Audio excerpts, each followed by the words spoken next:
Good day everyone, welcome to my channel. So in this video we will talk about what is computer speakers. Before we start, I would like to say thank you so much to all my viewers, silent viewers, and supporters in my channel. Thank you for watching my videos. If you are new with my channel and then you like this video, please hit the like button. Don't forget to share and please support my channel guys if you are new by clicking the subscribe button. So let's begin.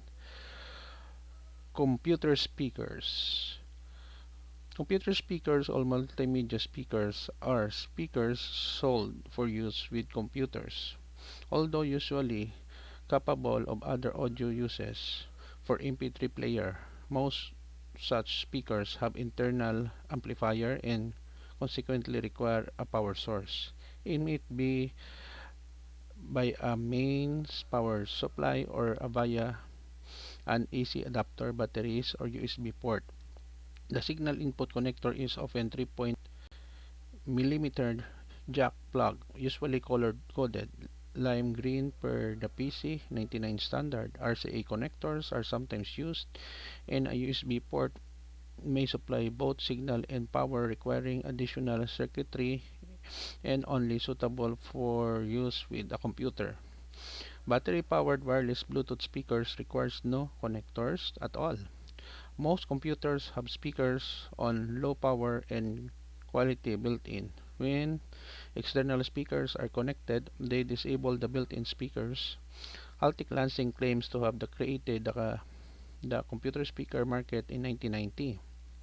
Computer speakers range widely in quality and in price.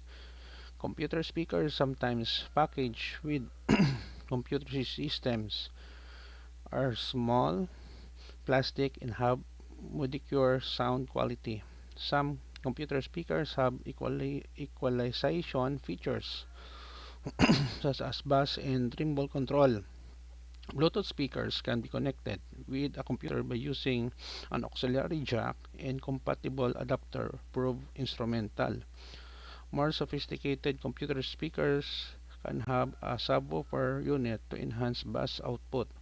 The larger subwoofer enclosure usually contains the amplifiers for the subwoofer in the left and the right speakers.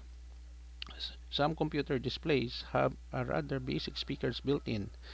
Laptops have built-in integrated speakers, usually small and of restricted sound quality to conserve space. Okay guys, so this is the end of my presentation and report, courtesy by wikipedia.org, about what our computer speakers is all about. Thank you so much for watching. Don't forget to like, share, and please support my channel guys if you are new by clicking the subscribe button. See you in the next video tutorial guys. Don't forget to like, share, and please support my channel guys if you are new by clicking the subscribe button. This is your friend Jake saying bye bye for now.